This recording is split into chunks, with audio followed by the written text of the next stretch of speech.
Welcome to presentation number 19 in our series Rereading Revelation. We are in the middle of the book and we are looking at the theme of cosmic conflict, the cosmic conflict from A to Z, starting in chapter 12, ending in chapter 14. There are 3 chapters that tells the whole story. And we are now reaching the letter Z, the ending of the story as told in the middle of the book. This is part 3 of that A to Z story, and we have given it the title God Reacts. And the text here is Revelation 14, 1 to 20. Our outline once more. Chapter 12, the cosmic conflict in 3 parts. Chapter 13, the dragon acts. And now chapter 14, God reacts. And there are, just like there are 3 sections here, there are 3 sections here. There is a kind of symmetry here. First, the Lamb on Mount Zion, then the 3 angels' messages, and then harvest time. Those are the 3 sections in chapter 14 under the title God Reacts. And the picture I have chosen here is from the Trinity Apocalypse, and that is the ending of the story, the Lamb on Mount Zion being adored, and that's how the story how the story ends. So here then, this is what we are doing at this presentation. So let's break it up though and see, because the sequence in the text, there is maybe a good theological and pastoral reason for telling about the ending first, but the sequence in terms of the events, how each event unfolds in real time, you might say, is not the same as the sequence in the text. The sequence in terms of events is the 3 angels' messages. That's what comes first, and then after the 3 angels' messages come harvest. That's the second thing. And after the harvest comes the triumph, the celebration, the Lamb standing on Mount Zion.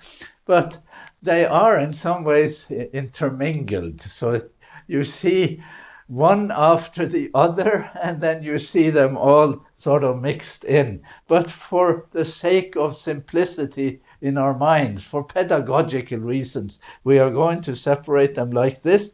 And we are going to do them in this sequence. We're going to start with the 3 angels' messages. So here is probably the most amazing illustration I have seen of the 3 angels' messages in the Trinity Apocalypse. We have 3 angels here following one after the other, just like it says in the text. We have the first angel proclaiming something to those who live on the earth. We have the second angel proclaiming the fall of Babylon. And we have the 3rd angel talking about the risk of the mark of the beast, not to take that mark.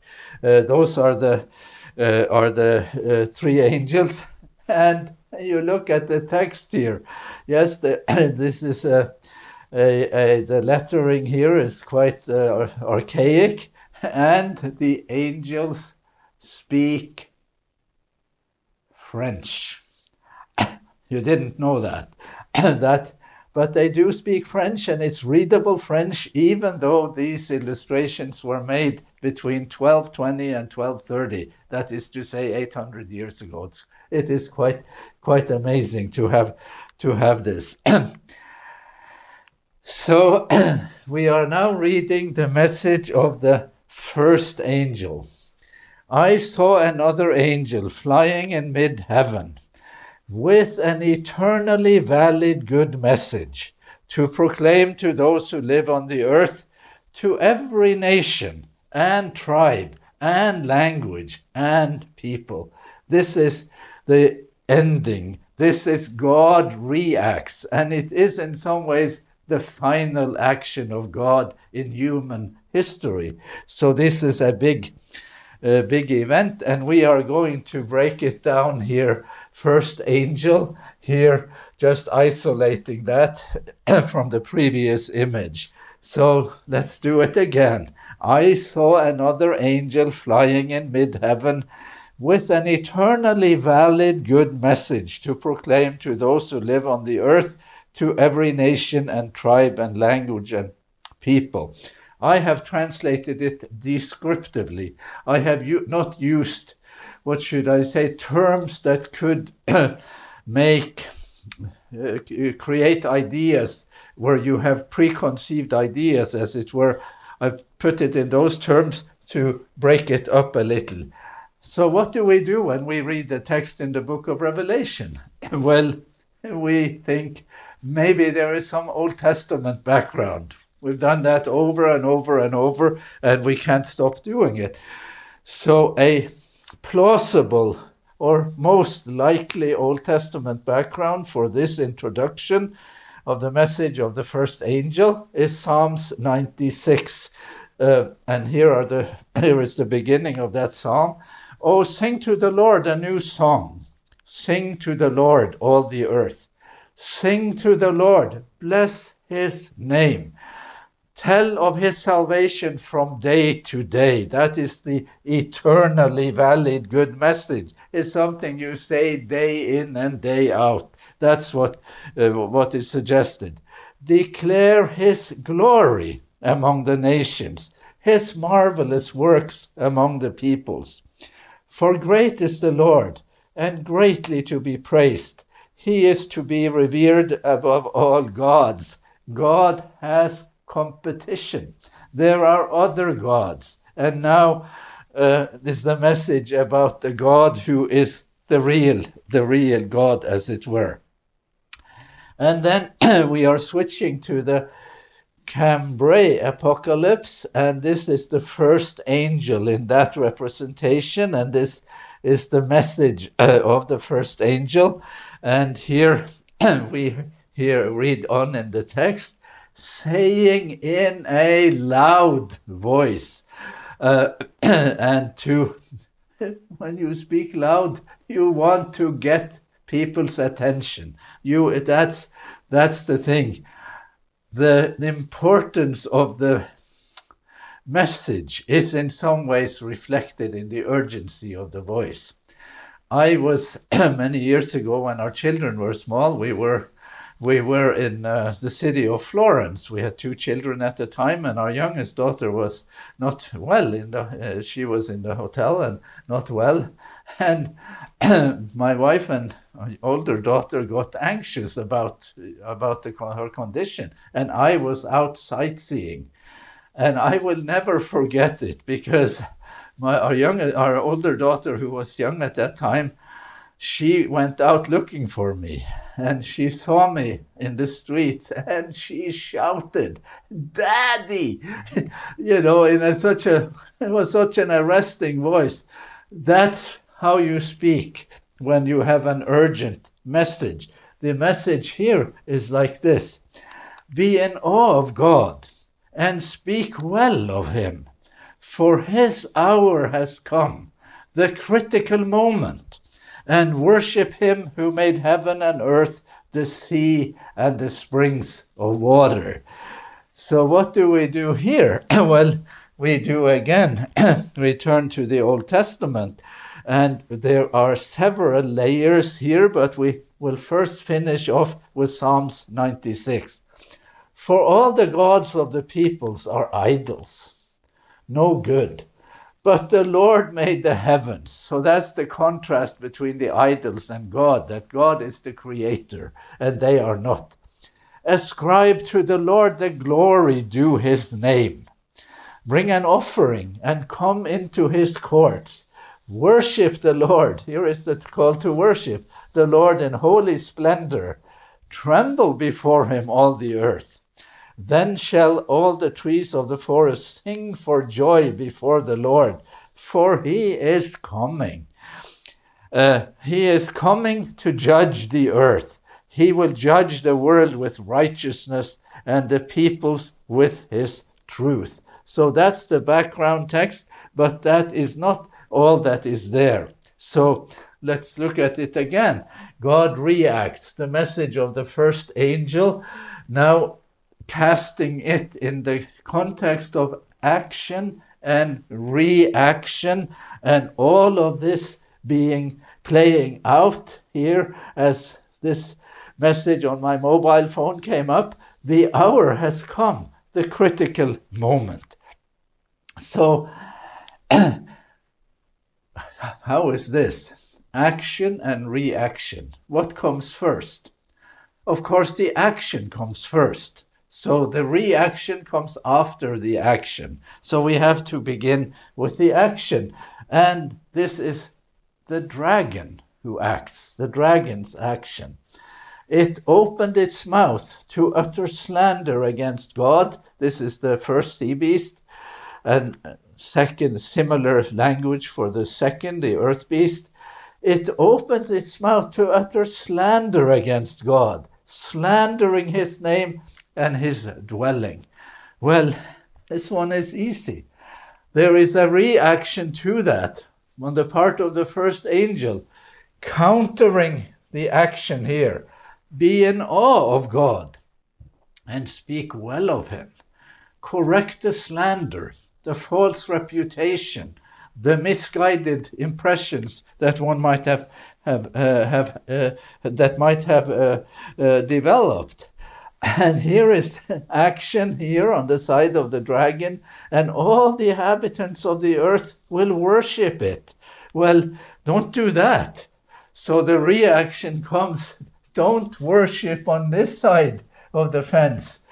Worship him who made heaven and the earth and the sea and the springs of water. And then on the side of action again, in relation to the first angel, it causes all, both small and great, both rich and poor, both free and slave, to be marked on the right hand or on the forehead. And there is a sense of finality here. This is the end game. And therefore we say that in the reaction here, for his hour has come, the critical moment. That's what we have here in the pattern of action and reaction. But we can do even more with it. And now I will begin with the reaction that will stand as the message, and now as a message of contrast. First we saw it in relation to what the dragon is doing in chapter 13, but now we will see it in a wider context of the whole book. Worship him who made heaven and earth, the sea and the springs of water.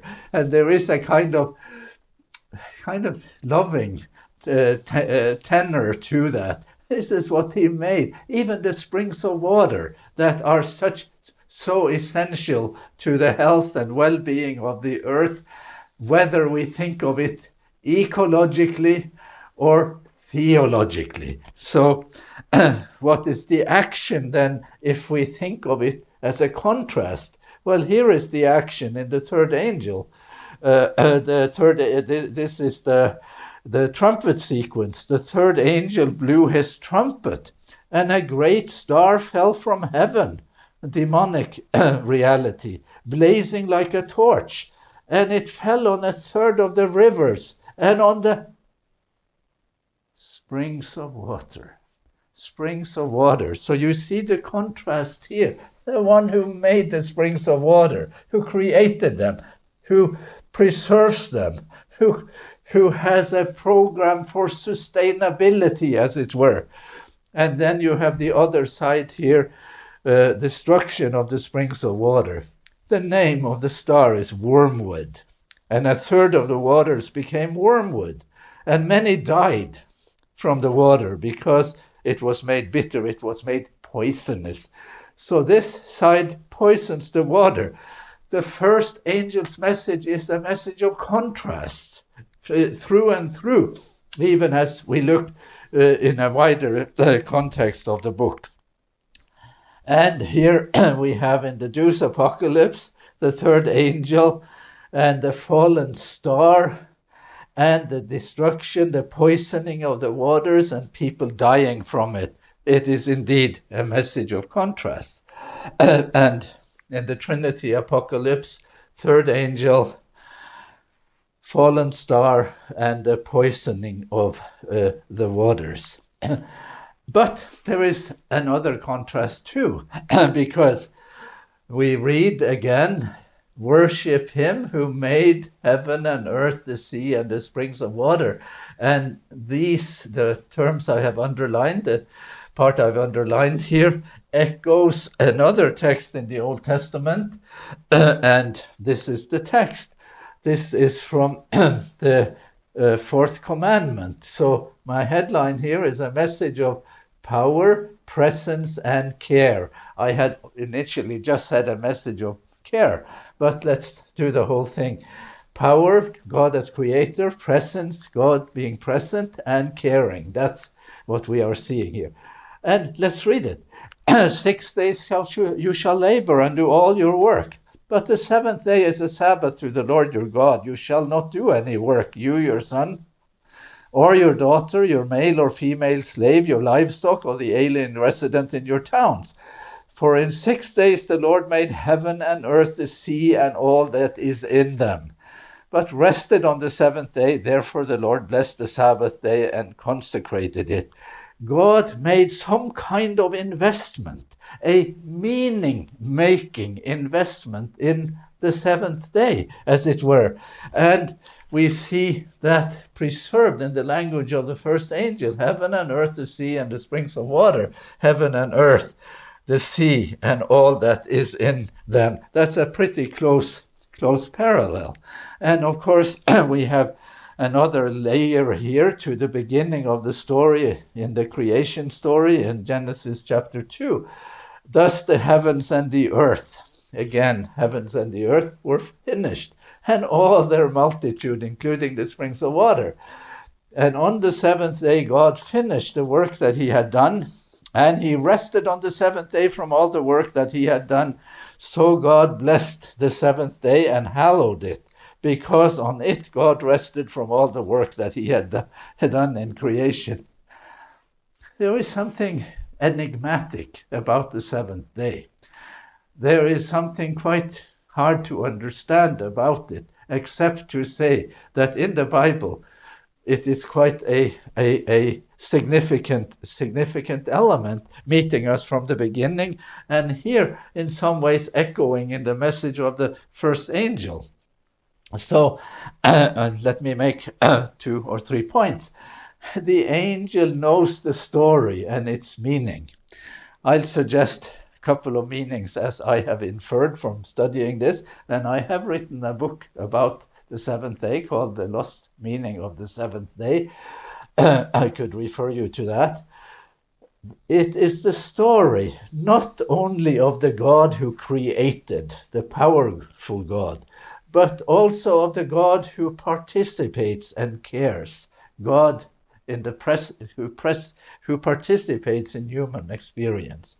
And it is the story not only of the divine commandment that obligates us, but of the divine commitment, a obligation God has taken upon himself, a commitment enshrined in the seventh day and brought to completion in the book of Revelation, and we will see more of that by and by. Okay, God reacts. Message of the second angel. And a second angel, and then another angel followed. A second followed, saying, Fallen, fallen is Babylon the Great. She has made all nations drink of the wine of the wrath of her fornication. And Babylon the Great will be a collective term pointing specifically to the beast from the sea and the beast from the earth. But I am going to skip it because we get to learn a lot more about Babylon in chapters 17 and 18 of Revelation. So I am moving on to the third angel, the message of the third angel, that's the longest message. And another angel, a third, followed them, calling out in a loud voice, "If anyone worships the beast and his image, and receives a mark on his or her forehead or on his or her hand, he or she will drink the wine of God's wrath, poured unmixed into the cup of his anger, and they will be tormented or tortured with fire and sulfur in the presence of the holy angels and in the presence of the Lamb." This is one of the difficult texts in Revelation. I will say it is probably the most misunderstood text in Revelation, and misunderstood even by those who understand it, if I may put it in those terms. So we are going to do detailed work on this one, and we are doing it under the headline that God reacts. So some questions come up. I removed the picture, and these are some questions. Who? What? God? Satan? Language? Reality? What is in play here? Who does what? What is happening here? Those are questions that come to mind. What is God doing here? He is certainly warning against something in a major, major way. So before we do the detailed textual work, I would like to call to our attention this statement by Chris Frelingus, who has written a very interesting book on Revelation called Spectacles of Empire. And then he comes to this message of the third angel in Revelation 14, and he says, "Here, however, the Lamb dominates, controlling and executing the demise of the enemies of God, as if to confirm the truth of the Lamb's manly bearing. The creature's posture goes unmentioned in this episode, and the gash in the Lamb's body, so apparent earlier, disappears from view. The Lamb was wounded. The Lamb was killed with violence in Revelation story. But here, as Chris Frelingus and 99% of other readers read it, you now see the Lamb not as a victim of violence, but as a perpetrator of violence, and the wound becomes invisible. Here in the Trinity Apocalypse, a scene in the heavenly council, and John looking in on what goes on in the heavenly council. There is the one who sits on the throne, and there is the Lamb with the book with the 7 seals, and he has a wound. That is the wound. And in the perception of Chris Frelingus and other readers, that wound disappears. The identity of the Lamb shifts from being a victim of violence to being a perpetrator. So we are ready now to face some questions and to read the text. Here is our question mark. Here are terms inside the question mark. They have to do with wrath and anger and who does what. And I have some questions before we start. The word is wrath. What is the reality when the wrath in question is God's wrath? The word is anger. What is the reality when the anger in question is God's anger? And this one, what is the reality in a conflict of contrasts? One side on record for destruction, 9/11, the fifth trumpet, and torment, same passage on the fifth trumpet. And the other side is on record restraining the forces of evil. Those are things we bring into our study of the text. God reacts, message of the third angel.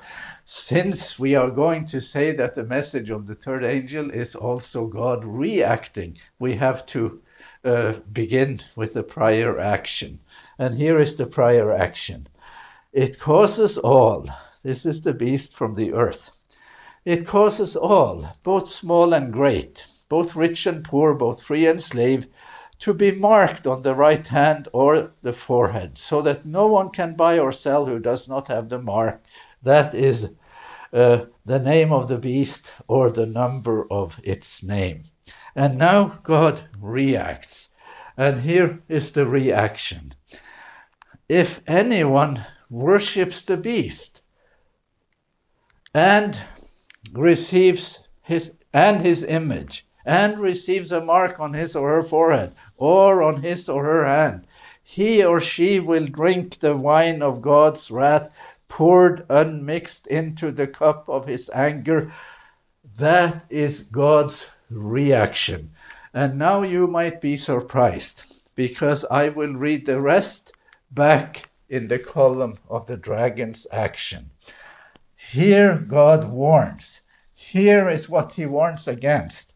And this is the text. And they will be tortured with fire and sulfur in the presence of the holy angels and in the presence of the Lamb. But I have already given a sort of orientation for who is doing it. And here, so why is this a more plausible interpretation than the notion that God is doing the tormenting? Well, here is more action. This is action under the sixth trumpet. The monster that comes to light there, they were commissioned to torture them for 5 months, but not to kill them. And their torture was the torture of a scorpion when it stings someone. And then more on the same phenomenon. That's in the fifth trumpet, and here the sixth trumpet continues. The riders wore breastplates, the color of fire and of sapphire and of sulfur. The heads of the horses were like lions' heads, and fire and smoke and sulfur came out of their mouths. By these 3 plagues, a third of humankind was killed by the fire and smoke and sulfur coming out of their mouth. Here is the action we see in Revelation 14 in the third angel's message. And here I propose to say that this is the reality of what is described. And the agent behind it is not God, but the other side. Let's look again here.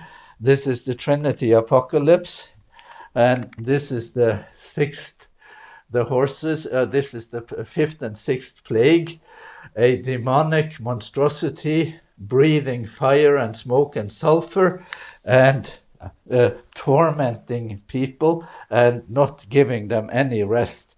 That's what we're seeing. And here is more in the third angel's message under the notion of demonic or the dragon's action. And the smoke of their torture goes up forever and ever. There is no rest day or night for those who worship the beast and its image, and for anyone who receives the mark of its name. So it is reaction in terms of describing it, but it is describing action on the side of the dragon, what he is doing.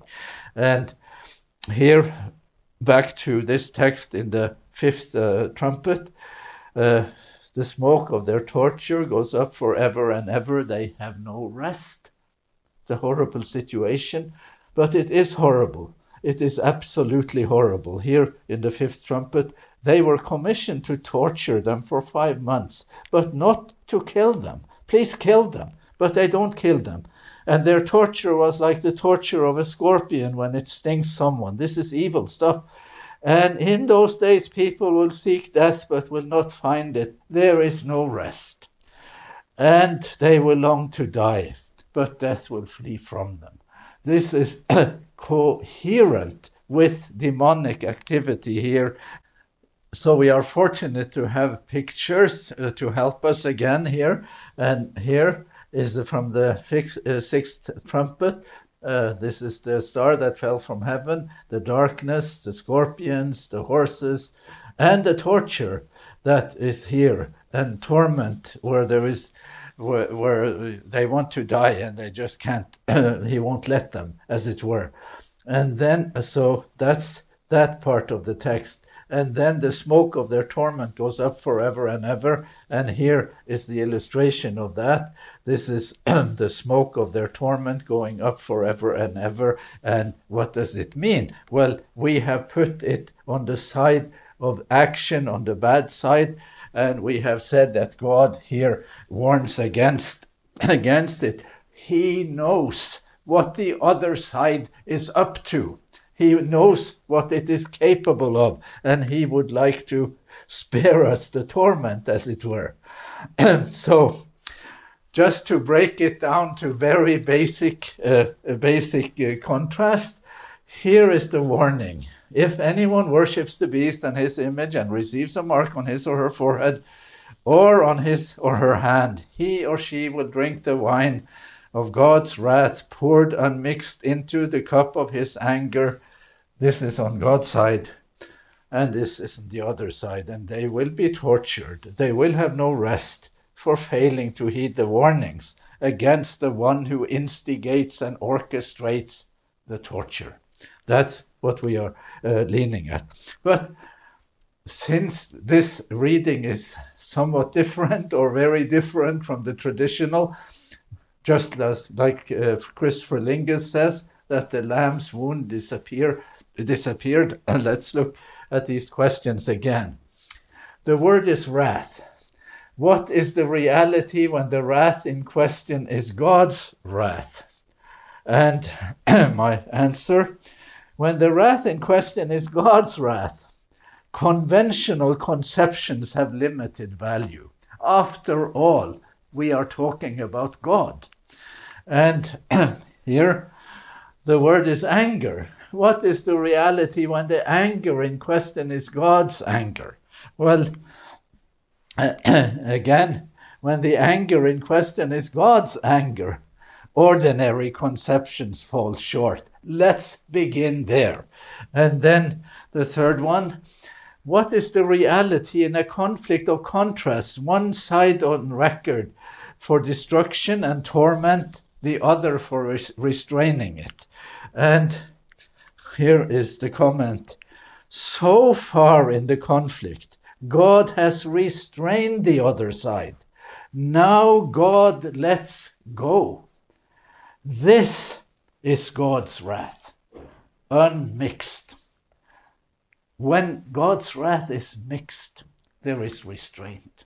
And now he let go. That's what we are seeing.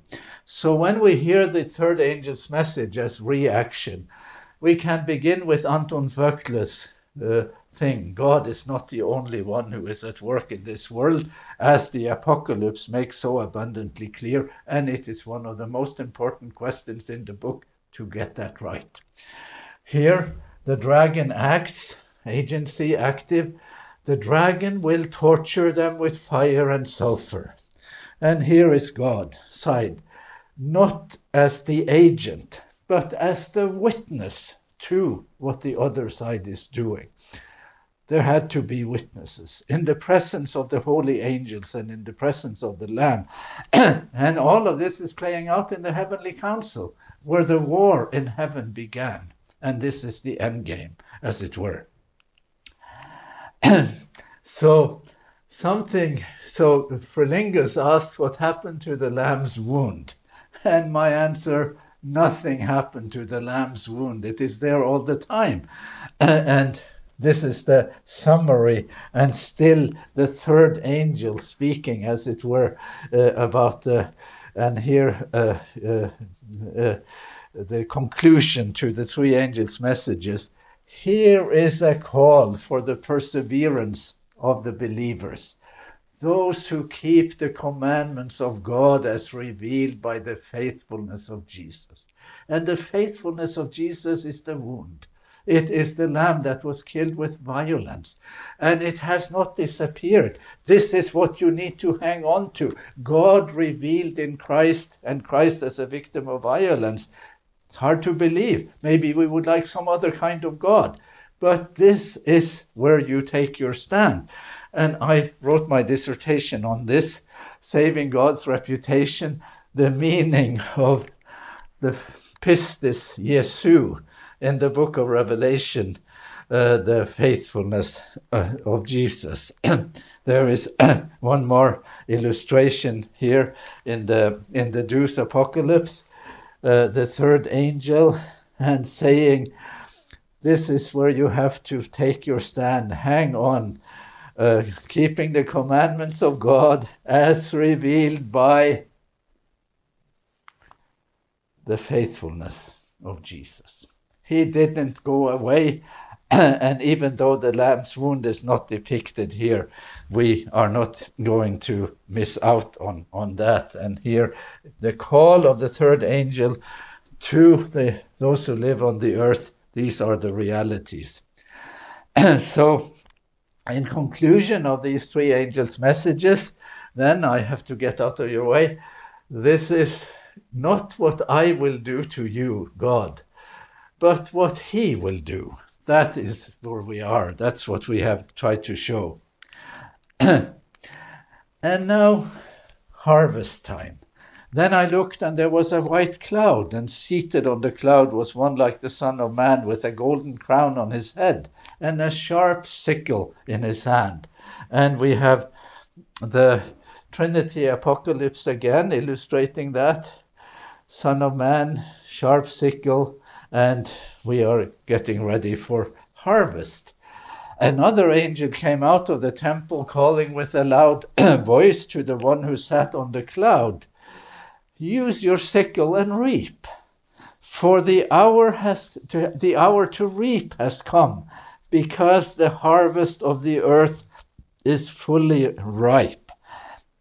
And this back and forth between the dragon acts and God reacting, those are elements that ripen the harvest, that bring to completion, to conclusion, the cosmic conflict as it were, and at the end there is a harvest, and still harvest time. And I think this is harvest in Australia, it could be America. Everything is big, and it is quite impressive, it is amazing. But this is what our text in Revelation says. So the one who sat on the cloud swung his sickle over the earth, and the earth was reaped, beginning here first with reaping the grain, reaping the wheat harvest. The wheat harvest is the good harvest. We'd all like to be part of that harvest. That's what Revelation wishes to evoke, that desire in us. And then the second part of the harvest of grapes. Then another angel came out of the temple in heaven, and he too had a sharp sickle. Then another angel came out from the altar, the angel who has authority over fire. And he called with a loud voice to him who had the sharp sickle, use your sharp sickle and gather the clusters of the vine of the earth, for its grapes are ripe. So two harvests, and both have now are now ripe. And this is the Cambrai Apocalypse, illustrating that second part of the harvest, the sickle, the grapes, and the call to harvest. And then we read more. The angel swung his sickle over the earth and gathered the vintage of the earth, and he threw it into the great winepress of the wrath of God. Here we have that term again. And the winepress was trodden outside the city, and blood flowed from the winepress as high as the bridle of the horses, for a distance of about 200 miles. These are extremely strange terms. And I gave a paper once at the Society of Biblical Literature on this text, the blood as high as the bridles of the horses. And my subtitle was, "The Devil is in the details. And sure enough, so here some details. The winepress was trodden outside the city walls. There is inside and there is outside. And what city is it? Well, here I need to just preview and assert something that will be demonstrated clearly more afterwards. But it is the city that comes down from heaven, the New Jerusalem, that comes down in chapter 21. So we are already seeing what will happen in the end of the story in these images here. There is no other candidate city for this winepress scene. So then to look at it in illustrations. So the blood flowing so high, this river of blood flowing from Los Angeles and way into Mexico. That's how far it is, how far it flows, and as high as the bridles of the horses. And sure enough, the illustrator has done a good job. Here, the sickle, here, the grapes, here, blood as high as the bridles of the horses. Can you believe that they have captured it all for us? And the Trinity Apocalypse does it even better, and does it ever do it well? Look at this one. Here is the sickle. Here, the call to harvest. Here, that harvesting is taking place here. Here, there is blood flowing because the winepress is trodden outside the city. The city is here. It's outside the city. And there is blood flowing to the bridle of the horses here. Here are the horses. But you see those figures? The Trinity Apocalypse has a sense of where this is going. This is a demonic reality. This is a demonic reality coming to grief outside the city. This is what is happening. And this is what will be described in greater detail in chapter 20. So as to prove that this is the demonic reality coming to grief, again in connection with God's wrath, when God lets go of restraint. So there is in the book of Enoch, which is a non-canonical apocalypse, it is the best, the most credible of the non-canonical apocalypses, and its timing is in about the same time as the book of Revelation or thereabouts. It is not in the Bible, but it has a scene very similar to what we are seeing here in the book of Revelation. Let me read it. Images of self-destruction. In those days, the father would be beaten together with his sons in one place, and brothers shall fall together with their friends in death, until a stream shall flow with their blood, just like in Revelation 14. For a man shall not be able to withhold his hands from his sons, nor from his sons' sons in order to kill them. Nor is it possible for the sinner to withhold his hands from his honored brother. You're killing your brother, are you doing that? From dawn until the sun sets, they shall slay each other. The horse shall walk through the blood of sinners up to his chest, and the chariots shall sink up to its top, down up to its top. These are scenes of self-destruction, similar to what we see happening outside the city in Revelation 14:20. We have to get to the last of the three panels in Revelation 14, the Lamb standing on Mount Zion. It is over. This is the letter Z, the cosmic conflict from A to Z. This is Z. Then I looked, and there was the Lamb standing on Mount Zion. And with him were 144,000 who had his name and his father's name written on their foreheads. This is the last scene. And it is a scene from the ending, the outcome. But it matters to know how it ends. It matters for how we see the present. Looking to the future to assess our options in the present, as it were. Mount Zion is mentioned 152 times in the Old Testament. It is a treasured place, a place of great prestige. 144,000, we have seen them before because they were the ones who were sealed in the intermission between the sixth and the seventh seal. And they have their name, a name on the forehead. It's God's name, as revealed to them in the Lamb that was killed with violence. So there has been a sort of transmission of the name, and the name inscribed on in the lives of the believers. And here we can see this in the Jews' Apocalypse, the Lamb standing on Mount Zion, and there are other lambs too. These are the redeemed. They are also lambs following the leading lamb wherever he goes. And a beautiful, beautiful depiction of that.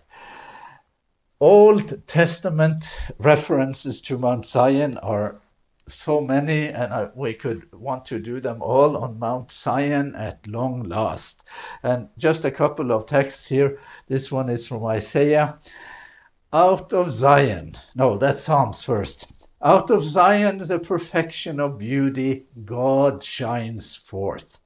And here in Isaiah, get you up to a high mountain, O Zion, herald of good tidings. Lift up your voice with strength, O Jerusalem, herald of good tidings.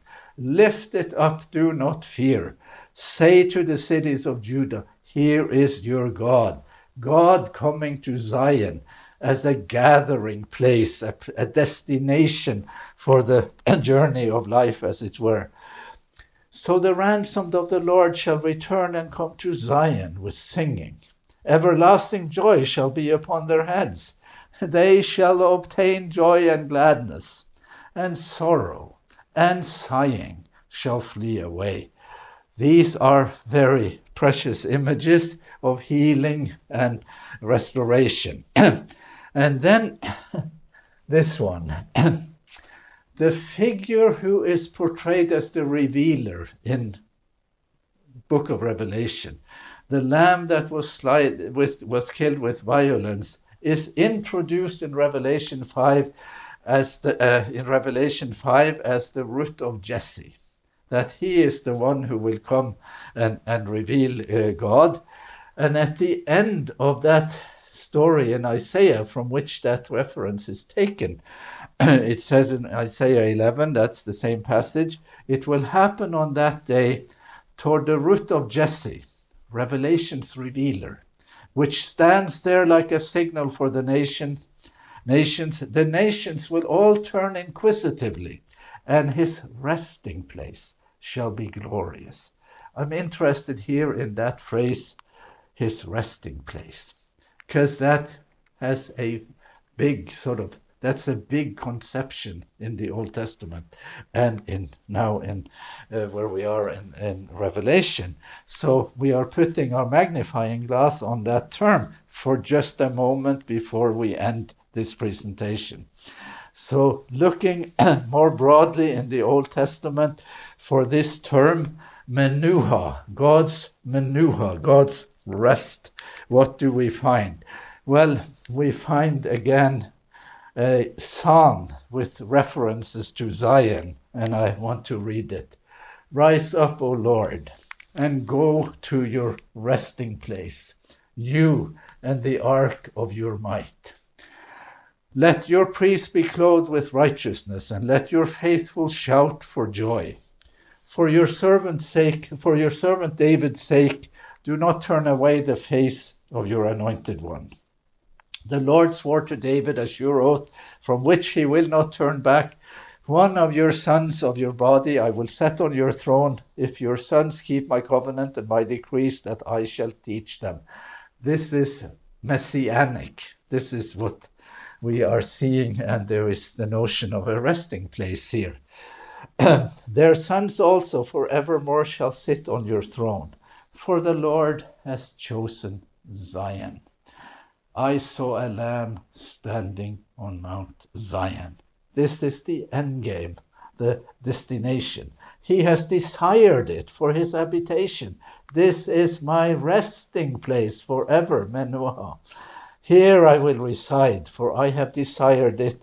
I will abundantly bless its provisions. I will satisfy its poor with bread. Its priests I will clothe with salvation, and its faithful will shout for joy. We said the message of the first angel echoes the commandment to keep the seventh day, the Sabbath commandment, God who created everything.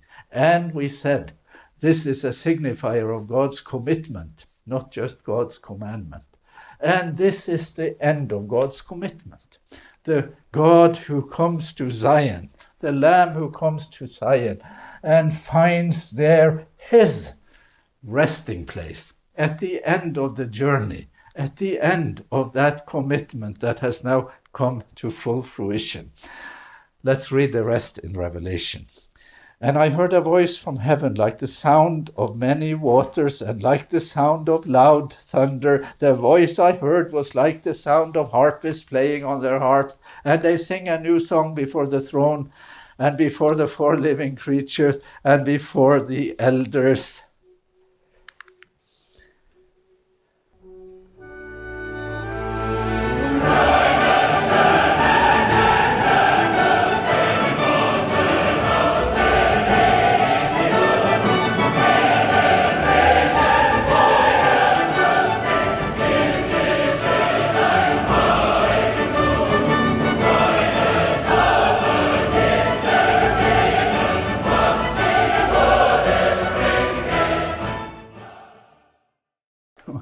I have to stop it there. This is Beethoven's Ninth Symphony, Ode to Joy. The song at the end would be better than this one, but we just had to sample it a little just here at the end, and let's read the rest. No one could learn that song except the 144,000 who had been redeemed from the earth. It is these who have not defiled themselves with women, for they are virgins. These follow the Lamb wherever he goes.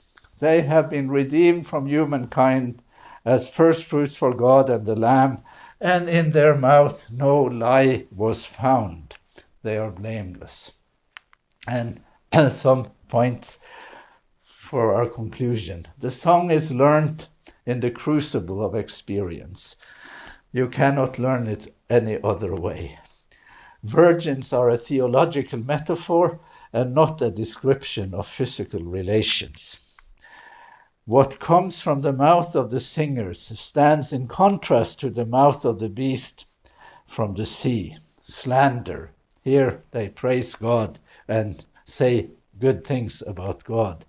And at the end, the singers tell the truth in the context of the cosmic conflict in the middle of the dragon's story. This is the relevance of point Z to present reality. And here we have a depiction of the scene here. All of this has played out in the context of the heavenly council. There is John looking in. There are the 24